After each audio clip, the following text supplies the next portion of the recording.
Now let's further enrich our perspectives and explore some of the issues covered on the program today with our guest contributor who brings depth and breadth of vision to various subjects. And for that immersive experience, I'm joined now in the studio by the journalist, political affairs commentator and a Rise News analyst, Dr. Constance Ikokwu. How nice to see you again. How nice to see you too. And to have the benefit of your analysis. Welcome back. Thank you very much indeed. Let's start with the very measured tones there of Hakeem Baba Ahmed. I was surprised. He's usually quite fiery, isn't he? But I mean, he seemed fairly tempered. I mean, what did you make of what he said and his arguments? Yeah, he was very cautious and contained.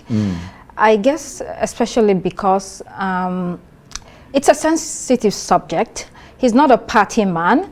He represents or speaks for an umbrella that covers the entire northern Nigeria. And so you have, people from all different parties.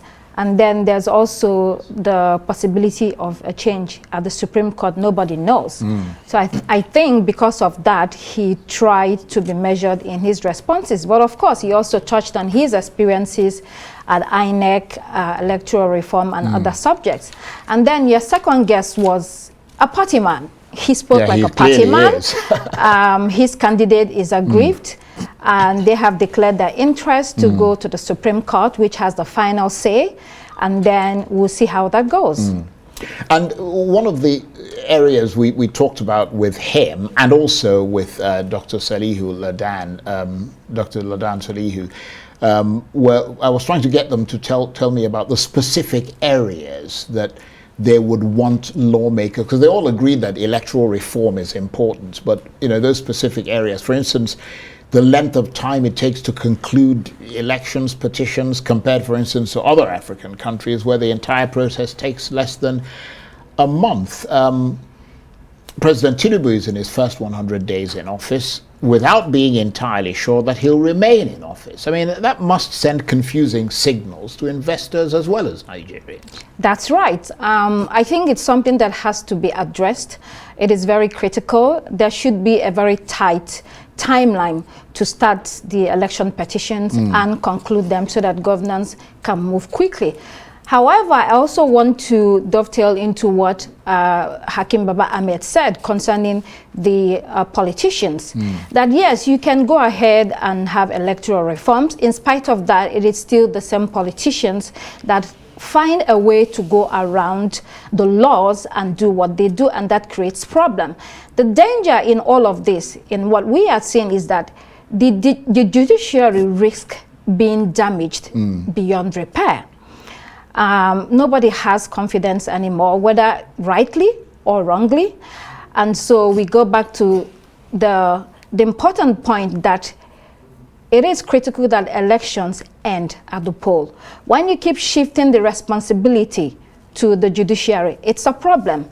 INEC needs to be responsible, conduct elections appropriately and with honor and some credibility. If that doesn't happen, we continue in this cycle. Whether you have electoral reforms or not, the problem continues. That's a good point. Let's look at the other issue that, unfortunately, because of a lack of time, I was unable to get to with Dr. Ladan Salihu. Bola Tinubu secured 37% of the vote, but now he's got 100% of the government under his control, whilst the other parties that got a 60% share of that vote are not involved in government. Should there be, by law, a government of national unity in such circumstances to give greater legitimacy to that government, or possibly a mandatory rerun between the first two winning candidates to ensure that one of them gets at least 50%, which would give them a majority mandate? I wonder what your thoughts are on that. It's good you brought that up, because people were actually thinking that there will be a rerun declared by the tribunal. That hasn't happened. And so it's very disappointing for a large or a sizable chunk of the population. And the other thing is that whether you call it a government of national unity, there shouldn't be a winner takes all political system. It doesn't work for us. It will never work for us. It continues to show a country that is deeply divided, fractured, and broken.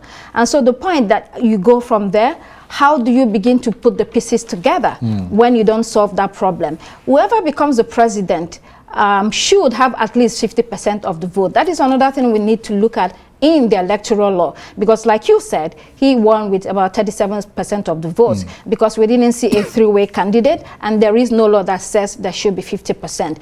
If you do not have a majority of the votes of the population in the country, that's a problem. You don't really have the legitimacy and the credibility to continue in power. So we need to revisit that as a country. That's a very good point. It's about that mandate, isn't it? That sense that you have actually been given charge of the country by a majority of the people. Exactly. If not, it's like a victory. You have a victory, but you're tiptoeing around because you're afraid. Well, that not never a majority. stops Nigerian politicians.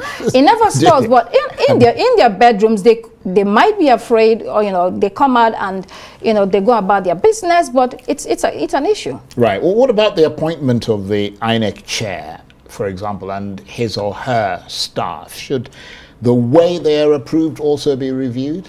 There is an argument that it shouldn't fall upon the president to appoint the chairman of INEC, understandably so.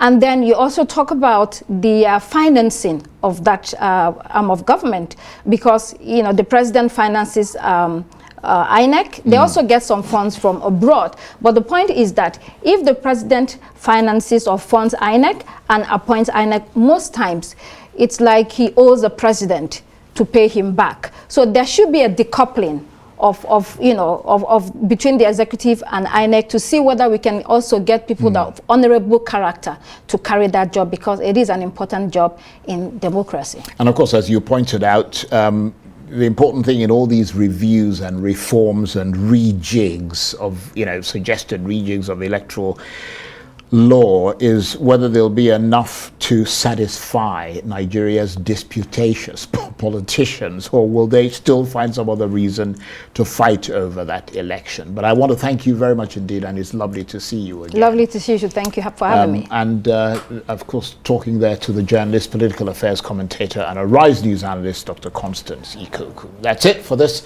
edition of Arise Prime Time. Join us again tomorrow from me and the entire team here in Abuja. Bye-bye, and thank you for watching.